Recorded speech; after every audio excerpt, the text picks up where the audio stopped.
La Universidad Autónoma del Estado de Hidalgo, su patronato universitario, a través de la División de Extensión de la Cultura, le dan la más cordial bienvenida a la 34ª edición de la Feria Universitaria del Libro 2021, en su modalidad virtual.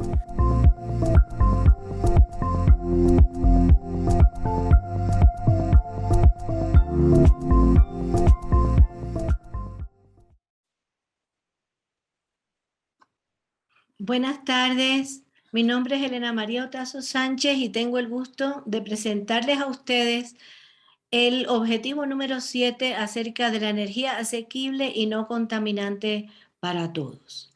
Para ello les voy a hacer una presentación que ahora mismo se las voy a mostrar. Y le agradezco a los organizadores de la Feria Internacional del Libro esta oportunidad de reunirme con ustedes.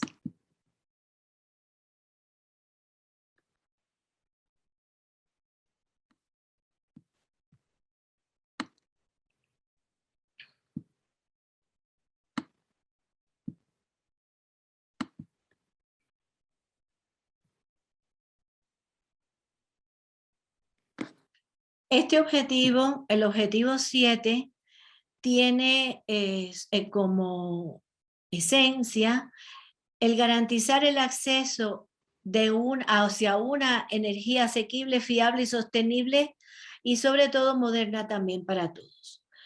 Hay muchas formas de energía que no son modernas y por eso se hace este énfasis final. Esta presentación, esta conferencia va a tener estos puntos. Vamos a ver un panorama general con énfasis en los combustibles fósiles, que son los que se quieren eliminar gradualmente, por supuesto, las energías renovables y un panorama breve de cómo se maneja la energía en México. Y terminamos con algunos comentarios.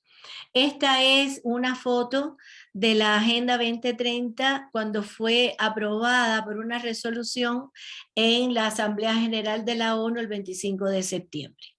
Los 17 Objetivos de Desarrollo Sostenible compilan 169 metas y 131 indicadores en total. Los indicadores son básicos para poder llevar a cabo la evaluación de qué tanto se están cumpliendo estas metas.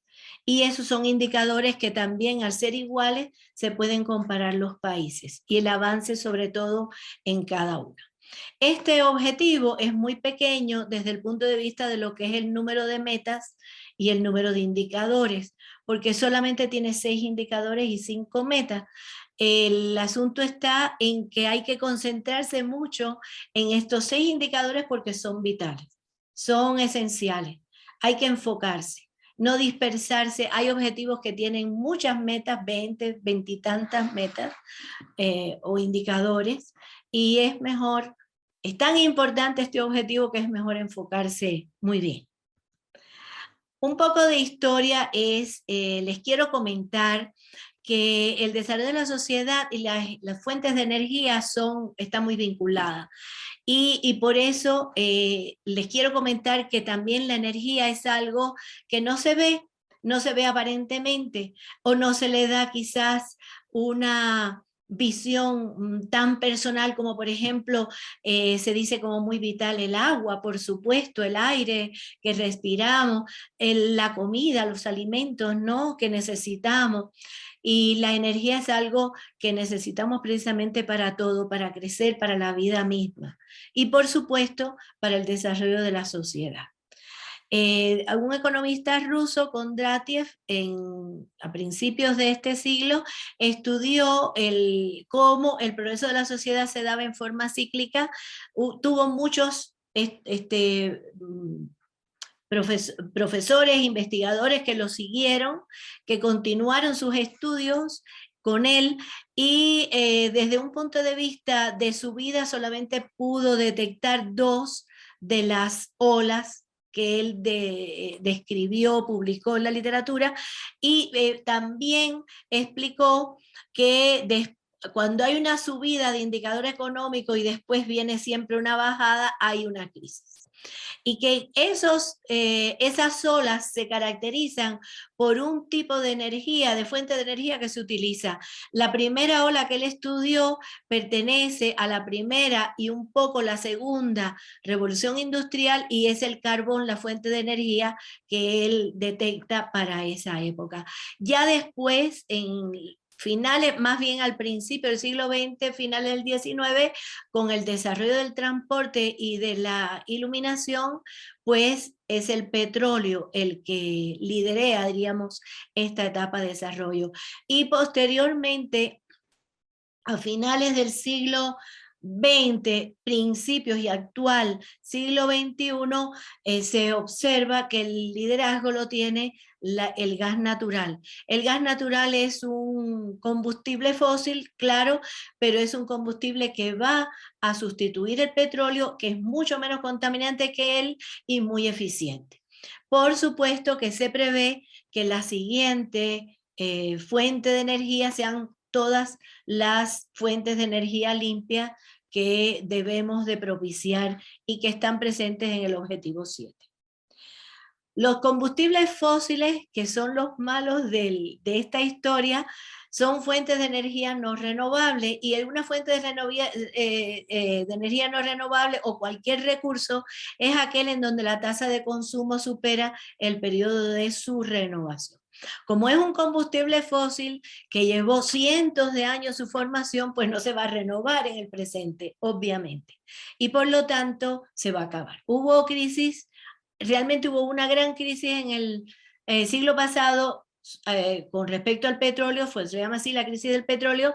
Después han habido pequeños conatos de crisis, nunca ha dejado, porque el petróleo liderea el momento actual, se habla de petrodólares, y todo apunta a la importancia del petróleo en estos momentos, que la tiene.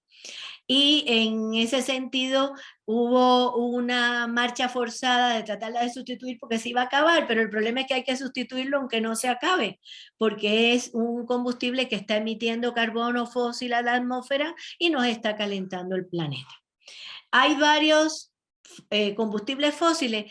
El primero de todos, el más viejo, diríamos geológicamente, es el carbón, en donde según la etapa geológica aumenta el poder calorífico del carbón como combustible, pero también aumenta, por supuesto, el contenido de carbón. Las ventajas, tiene muchas ventajas porque es un combustible fósil.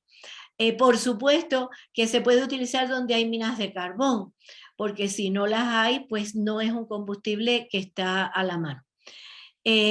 También se va a agotar, es muy peligroso por la cantidad de contaminantes que trae y no es tan eficiente como, por ejemplo, podríamos decir el petróleo o el gas natural. Esta es una producción de lignito y carbón, bueno, dos variedades en el mundo, en donde el líder máximo de la producción de carbón está en China, es China. China tiene muchos yacimientos de carbón y se utilizan para sus carboeléctricas, para la producción de electricidad y de acero también. Los yacimientos de gas y de petróleo también muchas veces están juntos, por eso los puse los dos juntos, porque según la etapa geológica se pueden producir los dos a la vez. Y se obtienen a veces los dos a la vez o separadamente. Los países con mayores reservas mundiales de petróleo pertenecen a la OPEC y marqué en rojo aquellos que son muy relevantes, que han incluso promovido por las reservas que tiene algunas guerras que todos las conocemos.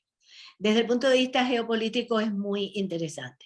En el caso de Canadá, aumentó recientemente su reserva de petróleo debido al shale gas que lo obtiene, que es un llamado gas esquisto también, y de muy polémica está la tecnología y la forma en que puede contaminar el agua esta tecnología de obtener el gas esquisto. La producción de petróleo también es el dato que encontramos en el año 2020, está muy liderada por los países árabes, en particular Arabia Saudita, Estados Unidos y Rusia, con algunos otros ejemplos aparte, como es el caso de Venezuela. La tendencia del consumo de petróleo ha sido, a pesar de la Agenda 2030, a pesar de la Agenda 21, que es la anterior, a pesar de todo, el consumo de petróleo sigue en aumento. Las tecnologías son muy dependientes de él y siguen en aumento. Esto es un problema para el cumplimiento del objetivo número 7. El petróleo, por eso es tan demandado, no solamente no se usa como petróleo crudo, tanto se usan sus derivados. Derivados que se les llama también combustible secundario.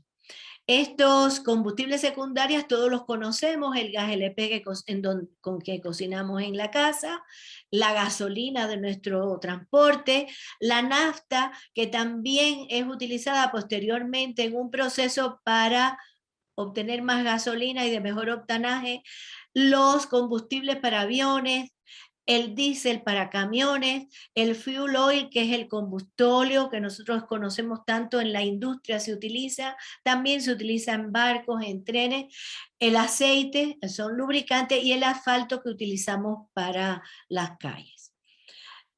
Por eso es esa demanda tan grande que hay de petróleo. El gas natural, la producción, el gran líder del mundo es Rusia. Tan es así que Europa depende totalmente de Rusia, tiene una importancia geopolítica también inmensa. Y Estados Unidos, que también tiene grandes yacimientos de gas natural, y sabemos todo que México depende en gran parte, tenemos reservas de gas natural, pero no suficiente, y tenemos dependencia de Estados Unidos del gas natural, que es mayormente metano, pero tiene otros hidrocarburos de pequeño tamaño. Las reservas, ya los comenté, están también junto con la del petróleo, aunque Rusia tiene un liderazgo muy grande en estos momentos.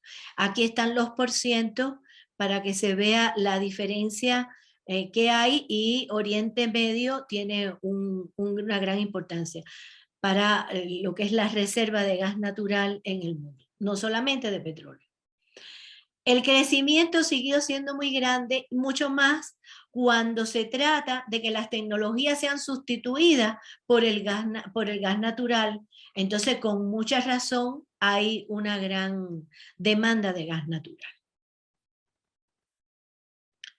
El gas natural es mucho menos contaminante que los demás y tiene un poder calórico muy alto. Entonces, desde todo punto de vista y hasta económicamente, no solamente ambiental, es la importancia de él.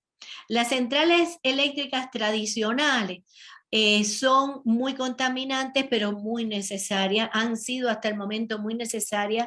Las tres tecnologías, diríamos, más convencionales para una termoeléctrica, una central eléctrica en general, son el carbono, le llaman carboeléctricas porque es de carbono. Ahí vemos cómo la caldera de agua se calienta con carbono, y esa agua, ese vapor de agua, perdón, es el que mueve la turbina circularmente, y por las leyes electromagnéticas que todos conocemos en física, se genera la electricidad.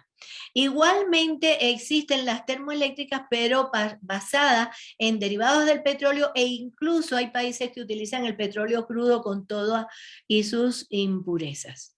Y a partir de diésel, de gasolina y sobre todo de combustóleo, hay muchos derivados, muchas termoeléctricas derivadas del petróleo. Y la tecnología más eficiente que conocemos desde este punto de vista, que es el mismo, el vapor que da lugar al movimiento de la turbina, es la llamada central térmica ciclo combinado. Pues dicen ciclo combinado porque en realidad con el mismo gas, con el mismo vapor, incluso que se produce, se mueven dos turbinas. Por lo tanto, la eficiencia es muy superior y además la contaminación del gas natural es menor. Se tiende en muchos países a la sustitución paulatina de la tecnología de las termoeléctricas y carboeléctricas por ciclo combinado. Y por supuesto, complementarla o ir aumentando las energías limpias. Esto ya lo hemos visto, hay menores emisiones, el ahorro de agua, es bastante barata la construcción. Y también es de ayuda las centrales nucleares. Las centrales nucleares lo bueno que tienen es que utilizan agua se calienta el agua, pero el vapor de agua se calienta con energía nuclear, con fisión nuclear. Hubo una época en la historia de las centrales nucleares que hubo una gran cantidad de construcciones de estas plantas, pero después del accidente de Chernobyl, esa decisión de los países de construirla empezó a declinar. De hecho, hay algunas que cerraron, algunas han cerrado, y algunas ya que estaban a medio construir, pues se terminaron, pero ha habido una disminución debido a los grandes accidentes que han sucedido. Las grandes centrales del mundo están muy concentradas en Europa, en Norteamérica y en China. Algunas en la India, hay bastantes también en la India, y muy pocas más en América, Sudáfrica, Argentina. Las ventajas son muy grandes y por eso es que se construyeron tantas a la vez en esa época, porque no genera contaminantes, bueno, sí genera contaminantes radioactivos, no genera gases de efecto invernadero y se reduce muchísimo, bueno, se reduce prácticamente el uso de combustibles fósiles. Es muy cara la inversión inicial. Tiene una inversión muy grande al inicio, pero lo que es el trabajo, el mantenimiento y la eficiencia es muy alta también, y por eso es que hubo esa tentación, ese boom de construir tantas centrales nucleares. Pero después de estos impactos tan altos en los accidentes que han sufrido y las fugas que suceden, que son pequeñas pero son importantes, pues por ese motivo se han dejado de fabricar. Está un poco polémico el asunto, pero en la realidad no hay casi, en estos momentos no hay esa intención. Pero aunque las centrales nucleares tienen ese tipo de emisión radioactiva, no emiten gases de efecto invernadero, solamente contaminantes radioactivos. Sin embargo, las termonucleares, las termoeléctricas, las carboeléctricas y ciclo combinado sí tienen emisiones de contaminantes al aire, sobre todo al aire. No solamente están las partículas son muy dadas del carbón, de las carboeléctricas, se producen mucho ahí. En todas se produce el monóxido de carbono, que es altamente tóxico, venenoso. Tienen estos dos óxidos de azufre y de nitrógeno que son responsables de las lluvias ácidas y de la corrosión en general, y estos gases, sobre todo los de nitrógeno y de azufre también de nitrógeno, da lugar al ozono troposférico, que es también muy venenoso. Hay muchos costos ambientales y de la salud y de muertes por estas emisiones que les acabo de presentar, y hay un trabajo muy interesante en donde, aquí está, lo hizo Greenpeace, en donde se calcula, según los diferentes países, los costos ambientales de esas fuentes energéticas, de las fuentes. Este es el segundo efecto, que son las emisiones de gases de efecto invernadero, también por la combustión. Estos son los gases de Kioto, le dicen también gases del protocolo de Kioto. Sobre todo me refiero por la combustión al dióxido de carbono, a los óxidos de nitrógeno y al metano, son los más importantes aquí.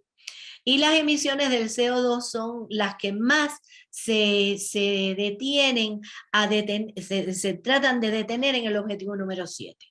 Esas emisiones, por supuesto, China, no solamente por la población tan grande que tiene, sino por las propias carboeléctricas, y la industria que tiene tan grande, pues es el que mayor emisor de CO2 en el mundo, en todo el mundo. Seguido por toda Norteamérica, estamos incluidos nosotros, pero básicamente es Estados Unidos el segundo, y Rusia y el Canadá. Estas son las emisiones de CO2 por región y país. Aquí ustedes ven China, que es el mayor, ven el segundo, que es Estados Unidos. Esta es toda la Unión Europea, de los 28 países, y esto es junto con el resto de Europa. O sea que todo esto, naranja y amarillo, sería Europa, ¿no? Esto es el resto de Asia, excepto China e India, y aquí vemos a India que sigue siendo pequeño en comparación con todo lo que hemos visto. Los grandes, las fuentes, los grandes propulsores de estas emisiones son justamente la producción de energía, lo que hemos hablado de las carboeléctricas, termoeléctricas, etcétera, la propia industria, el transporte y los edificios. De hecho, los edificios no se habían fijado tanto de lo importante que son a la hora de gastar energía, de necesitar energía, sobre todo energía eléctrica y de calor, y también de clima, de frío, pues fueron necesarios para, en el objetivo 7, incluirlos. Incluir atención a los edificios. Esto es el otro chico malo, digamos, perdón, de esta situación es el transporte, sobre todo transporte a gasolina y diésel. Este es un indicador, miren aquí lo dice, emisiones de dióxido de carbono por pasajero y por kilómetros recorridos. De este tipo de indicador, ya viéndolo por eficiencia, por qué tanto se transportan personas para una misma unidad de emisión, se ve que el avión es el menos rentable de todo, el más malo, diríamos, el más costoso en relación a la eficiencia del transporte de pasajeros. Y en cuanto a emisiones, es al revés. Nos encontramos que el automóvil, sobre todo automóvil de tipo particular, turístico, etcétera, tiene 83% prácticamente de las emisiones debidas a la gasolina. Fíjense qué cosa más increíble, lo que hay que atacar, por decir así, resolver el problema de las emisiones en cuanto a los automóviles particulares, automóviles compactos. Esto ha causado que la temperatura global en los tiempos ya actuales y preindustriales, pero prácticamente siglo XX y XXI, mitad del siglo XX y XXI, ya tengamos un aumento de temperatura global significativo en relación a todo el pasado. Y es por ese motivo que en los últimos años y sobre todo en la segunda mitad del siglo pasado haya aumentado tanto la temperatura del planeta que estamos viéndolo aquí en color amarillo y naranja, como la temperatura del planeta ya en estos momentos, en los últimos 50 años del año pasado, diríamos en total, los últimos 70 años, se ha puesto así de caliente la temperatura global. Y por ello hay tanto derretimiento de glaciares, aumenta el nivel del mar, se pierden zonas costeras, hay grandes inundaciones en los ríos y además de muchos otros problemas debido a grandes ciclones, todas esas tormentas tan extrañas que a cada rato nos sorprenden, ¿no? Por ese motivo hay que dedicarse a las energías limpias o renovables. Esta es una opción de energías renovables que son los biocombustibles y biomasa, aunque no son energías limpias. ¿Por qué? Porque hay emisiones de CO2, de partículas, de carbono negro, etc. Sin embargo, por no ser carbono fósil, es posible utilizarlo como en ese mismo ciclo de la neutralidad de carbono. Lo mismo que se emite es lo mismo que pueden absorber las plantas, el suelo, el fitoplancton, etc. Y estas son las industrias productoras de electricidad, como son las hidroeléctricas, las eólicas, las de marea, muy interesante, las solares. Las principales hidroeléctricas del mundo se encuentran en China, las dos más grandes, y de incapacidad instalada la más grande es la de China, obviamente, ahí está la capacidad instalada, es la más grande, la de más turbinas, y la de Itaipú, que es la segunda, ellos se discuten en el primer lugar, les voy a decir por qué, porque a pesar de tener una capacidad instalada tan baja en relación con la de Tres Gargantas, que es en el río Amarillo, en el río Yangtze, no hay suficiente agua siempre para que produzca la electricidad que potencialmente tiene esta planta. Tiene un coeficiente de planta bajo, a veces. Y este no, a este le sobra el agua a todo lo que da. Y por ese motivo, hasta incluso teniendo menos turbinas, le gana de vez en cuando a la de Tres Gargantas, que es un monstruo. Estas son algunas ventajas, hay muchas desventajas.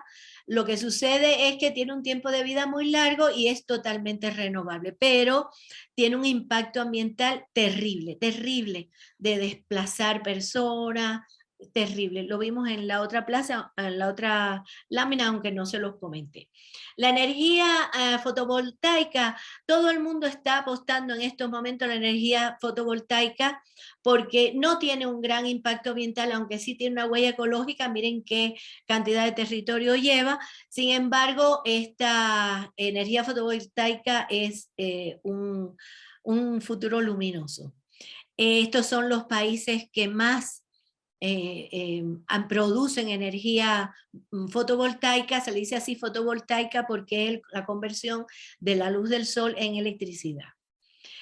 Nosotros vemos aquí que en el mundo están distribuidos los países por aquellos que tienen una mayor radiación solar, que son los que están en color naranja, y en segundo lugar los amarillos. Ustedes ven cómo África tiene un potencial y Australia muy grande. Y en el caso de América estamos nosotros ahí. Pero no solamente el calor del sol sirve para la electricidad, también sirve para calentar agua. Y eso lo estamos usando y es una tecnología que ha penetrado muchísimo en estos últimos años. Estos son aumentos de la capacidad instalada por producción de energía por el viento, la eoloelectricidad, por áreas. Observen cómo Europa lleva la vanguardia en cuanto al aumento. Fíjense que no son los totales, sino los aumentos año por año de esta tecnología. Y en países, en lo que es cantidad, capacidad instalada, esto puede variar, varía rapidísimo. Hay mucha inversión en este sentido, pero vuelven a estar China, Estados Unidos, Alemania, la India en los primeros lugares, Reino Unido y España. También podemos tener aquí como una alternativa a la energía geotérmica para la producción de electricidad y de calor, porque calor así como tal también se puede utilizar. Esas son fuentes consumidas en total de las que son renovables, que son las que vemos aquí en verde. Entre el año 13 y el año 18 hubo solo un aumento de un 21%, sigue siendo muy poquito, muy, muy poquito. Claro, están en aumento el total, este es el aumento total y este es el de del combustible fósil, que no debieron haber aumentado nada y sin embargo aumentaron. Estas son acciones para la capacidad de la generación por cada tecnología. Aquí está desglosado por cada tecnología. Están viendo, como les comentaba ahorita, la solar es la que más apuestas tiene, no, la que más parece a desarrollar. Y la demanda de energía y qué tanto esa demanda está siendo respondida por fuentes renovables o no renovables. Observen que están los edificios, la parte de la ciudad y en particular los edificios, donde casi más de un 85% está siendo respondida o dada esta demanda por energía fuentes no renovables, y las renovables siguen siendo muy poquitas. Esta es la parte de la industria, también es muy parecida a la situación, con la diferencia que estamos viendo por ciento. Sin embargo, la cantidad que demanda es muy grande.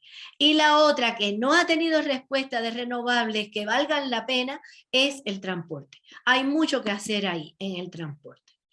Con respecto a algunos nuevos paradigmas, estos son eologeneradores en donde estas turbinas son algo más estéticas, algo más livianas, algo más diversas, y se han aplicado en las ciudades o en las azoteas de los edificios, que también la vemos en la energía solar, como hay paneles solares. A mí, si fuera mi casa, no me gustaría hacer esto, pero observen cómo hay tejas donde la celda solar, el pequeño panel, está metidito ahí. También las ventanas, las láminas. Esas láminas son muy interesantes porque se tapan las azoteas o las tejas o como tengas la azotea, y así también tienes producción de energía solar sin alterar la fachada.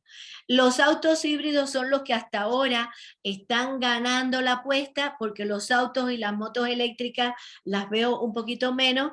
Hay un boom mayor de motos eléctricas. Lo que pasa es que para recargar y que sea de verdad sustentable este tipo de equipo, debe de cargarse con celdas solares, porque si no, no estamos resolviendo nada. El petróleo, en México tenemos la situación de que es un país petrolero, tenemos grandes cuencas, como ustedes ven aquí, en el sureste, en Veracruz, en Burgos, esta parte de Tamaulipas, muy pegada a Estados Unidos, y tenemos petróleo, aquí hay mucho gas, además de algo de petróleo, tenemos mucho gas, pero no el suficiente, ya les comentaba, y muchas cuencas del sureste donde están los distintos petróleos. Por supuesto que los petróleos, las cuencas, el petróleo que se extrae no es igual en todos. Estas reservas, aquí disminuyó en esta etapa la reserva de México. Ahora está tratándose de ver si hay nuevos pozos, nuevas reservas que se puedan descubrir.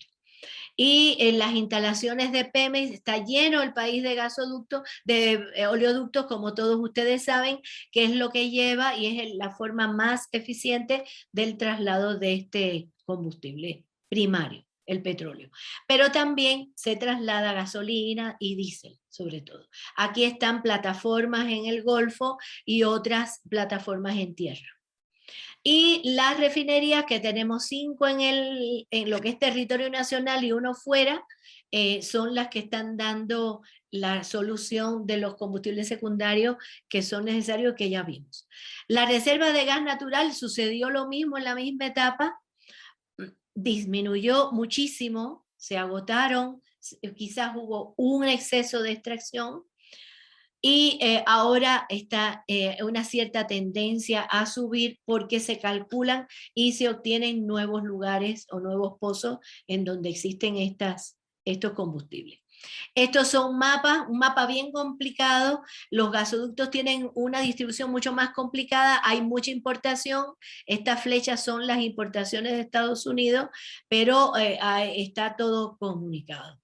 Y la demanda, por supuesto, lo habíamos visto ahorita, igual que en el mundo, aquí también aumentó por el ciclo combinado y la tendencia a aumentar la producción de electricidad por esta vía, que es una vía mucho más limpia. Aquí hay una serie de datos que ustedes después lo pueden ver. No podemos dejar de mencionar la central nuclear, que está funcionando perfectamente y que tiene una alta capacidad de producción, como están viendo ahí. Las emisiones por quema de combustibles en México no disminuyeron, aumentaron un poquito y casi llegamos a decir que se duplicaron. No llegó a duplicarse, pero aumentó muchísimo en estos, digamos, 30 años, 28 años. Mucho. ¿Dónde están en México particularmente los problemas peores? En el transporte y en la industria de producción de energía, concretamente de producción de electricidad. Es donde el país ha hecho y está haciendo los mayores esfuerzos y las mayores inversiones. Estos son los compromisos internacionales. Nosotros no cumplimos el compromiso que se tenía de la Agenda 21, pero está apostándose seriamente así a cumplirlo en el año 30. Y se desea, y este es un compromiso para la Agenda 2030, que el 35% de la electricidad sea en el año 30 mediante energías limpias. Y las prioridades mayores de los objetivos están aquí. Debo de decirles que aunque no aparece el objetivo 7, todo lo que sea acción por el clima incluye el objetivo 7. O sea que está incluido en las intenciones del gobierno, de las políticas públicas del gobierno. Debo de decir que México siempre estuvo a la vanguardia en las hidroeléctricas.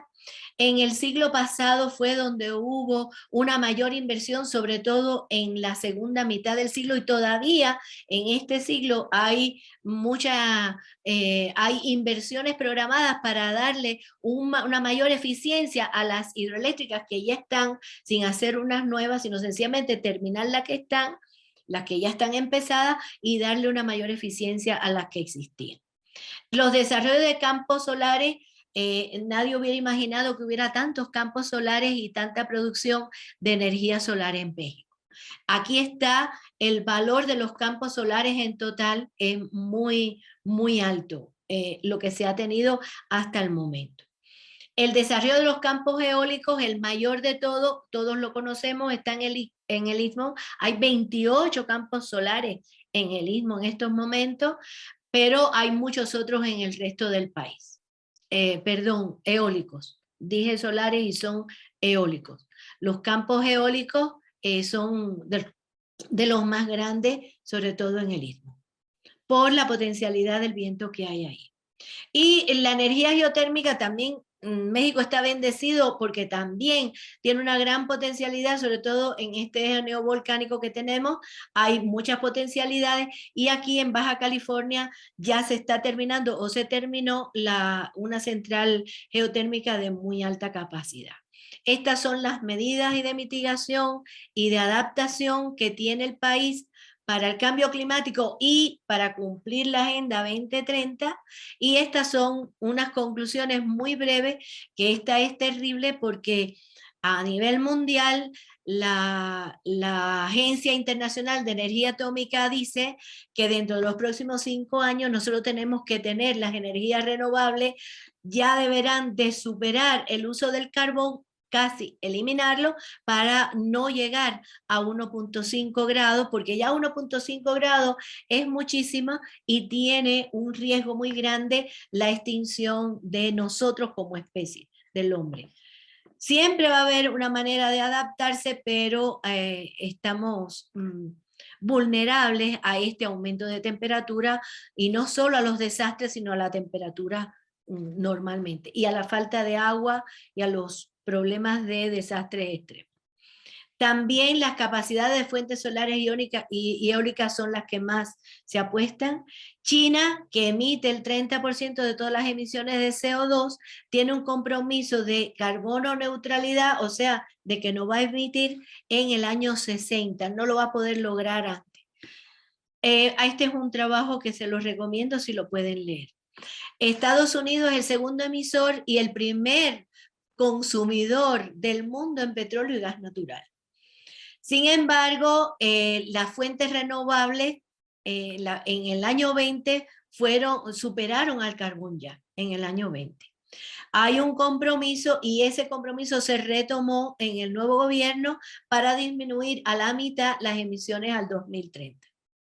Que eso es muchísimo, déjenme decirle, porque sobre todo es el problema del transporte el mayor que hay ahí.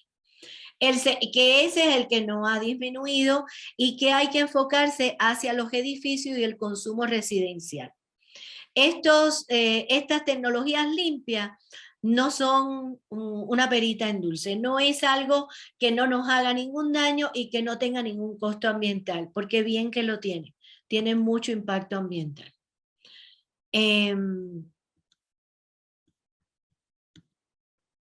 Hay una cosa que yo les quería comentar antes de terminar, y es que en el año 20 y sobre todo en el 21, donde la pandemia ha disminuido tanto y ha deprimido tanto la economía de los países en general del mundo, se ha visto que ha habido una disminución notable en el consumo de carbón para la producción de electricidad, y debido a la baja demanda que ha habido, porque no ha habido trabajo. Estas son algunas referencias generales y los dejo, y hemos terminado con esta cita de IRENA, del presidente de IRENA, en donde dice que una transición energética basada en energías renovables y tecnologías eficientes es la única forma de darnos una oportunidad de luchar para limitar el calentamiento global al año 2050 y a no alcanzar 1.5 grados centígrados. Muchas gracias a todos por haber estado conmigo, y hemos terminado.